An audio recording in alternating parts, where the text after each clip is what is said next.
Pittsburgh Pirates have been playing great. Winners of 7 out of their last 10 games. 1.5 up again over St. Louis. 6.5 up on Cincinnati. Pittsburgh's looking like that team, like the Nationals last year. They're young. They're great pitching. Can their offense click? That's the key.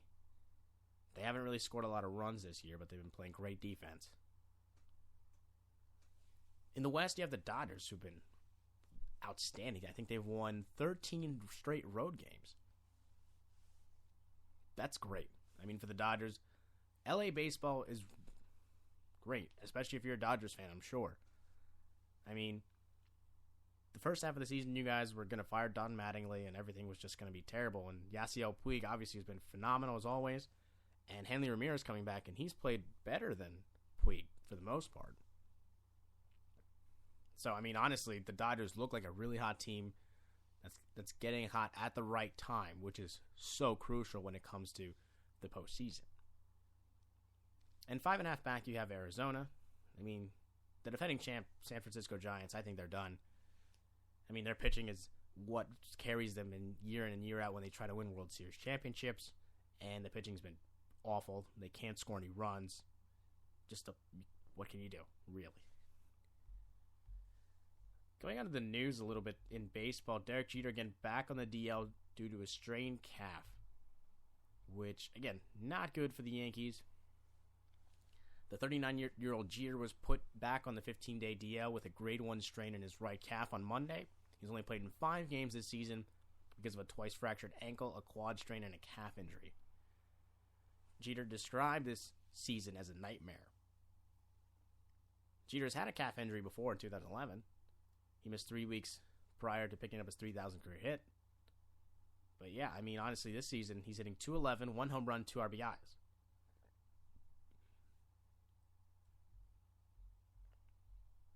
I mean, it's already a disappointing season for the Yankees, and seeing the captain just go down like that, it's tough. Honestly, there's not much else in baseball. I mean, the games really haven't started yet.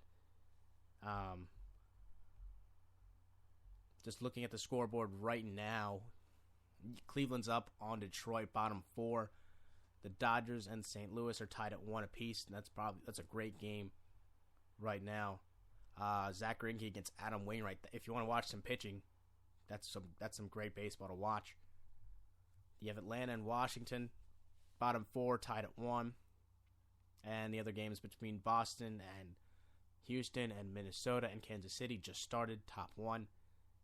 And obviously the big game, I think, tonight is the New York Yankees and the Chicago White Sox. The return of Alex Rodriguez to the lineup. Like I said earlier, he's batting 4th tonight. We'll see how he does. Looking at the box score right now, Pettit's on the mound. And yeah, it was a 1-2-3 inning to start out the game for the Chicago White Sox pitcher, Jose Quintana. Andy Pettit's also on the mound right now, facing Quintana. So we'll see Alex Rodriguez coming up next. So watch out in the top of the second. Alex Rodriguez will be batting first. It's going to be very interesting to watch, no doubt. Again, it's going to be an interesting season moving forward just with that scandal as is. So we'll see what happens. I mean, baseball is very exciting right now, already turning around the corner, and other sports are coming around. We're going to take a short break, though, but after the break, we'll talk some college football, and we'll talk about some preseason top 25, what I like and do not like about it. There's a lot more that I don't like. And one problem for number 6 ranked in the preseason, Texas A&M, Johnny Manziel, again. And this time, it might cost his team a chance to win the national championship. More about that later. Here is Get Lucky by Daft Punk. You were listening to the Spicy Sports Show with Sam Cerrone on Spreaker Radio.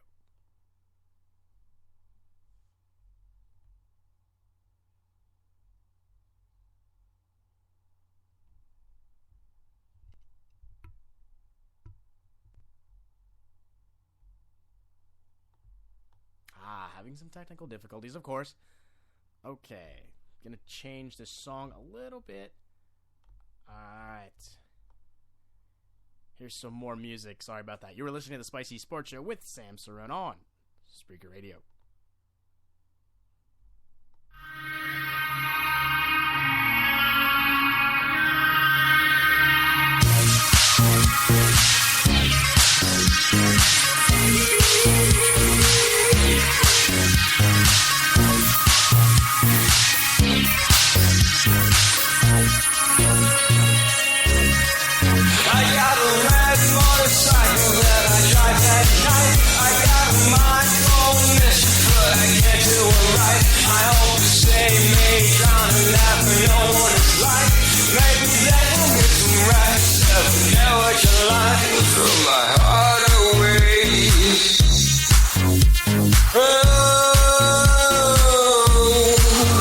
Just in case I face another wrong way, I feel I have to say, go,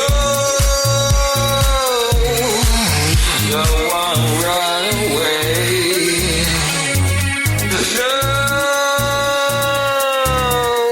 I got a red motorcycle that I drive at night, I got a mind but I can't do it right. I hope to stay me down and laugh and know what it's like.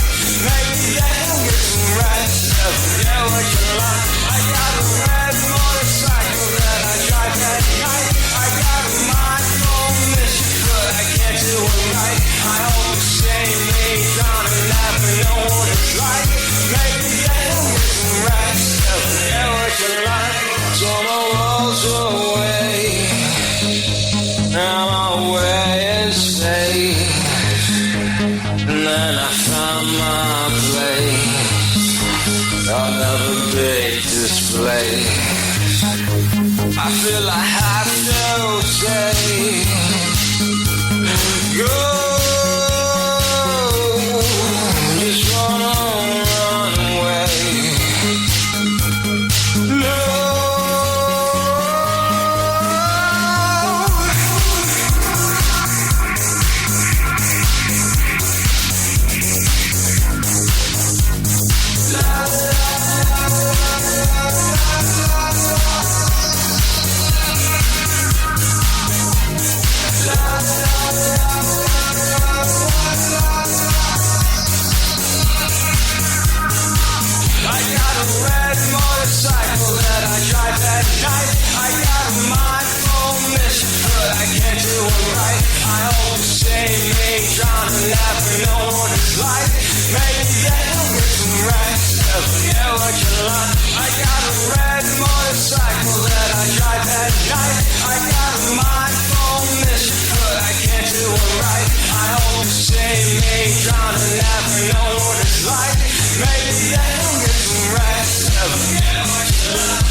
And welcome back to the Spicy Sports Show with Sam Cerrone on Spreaker Radio. All right.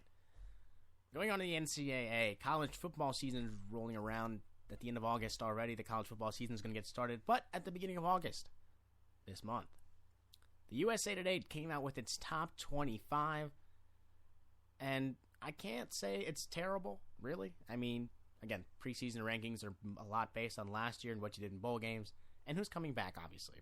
Who are the big guys coming back? Starting off with number 1, Alabama, the two-time defending national champ. 58 first-place votes out of a possible 62. Obviously, A.J. McCarron's going to be back for his senior season. How are they going to look? A lot of changes on the offensive line. 3 All-American linemen, I think, already left due to graduation in the NFL. Can they go for the three-peat? We'll see. It's going to be a tough schedule. September 14th when they have to go down to College Station and take on Texas A&M. That defense looks pretty good. Number 2 will be Ohio State with 3 first-place votes coming off that undefeated season, but they were under NCAA sanctions, so they could not play in the postseason. So how's Braxton Miller going to look this year? Usually year 2 for Urban Meyer is always a great year.